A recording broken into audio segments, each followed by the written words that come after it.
What's up guys?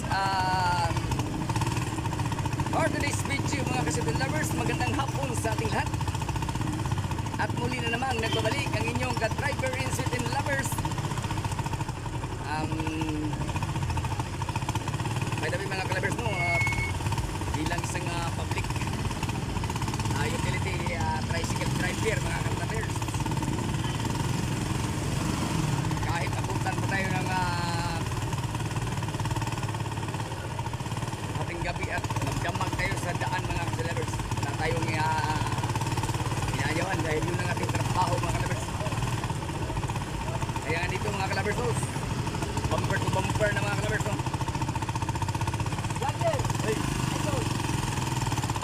Kaya sana na po mga ka-lovers bilang supporter sa akin na huwag kalimutan na i-follow yung aking Facebook page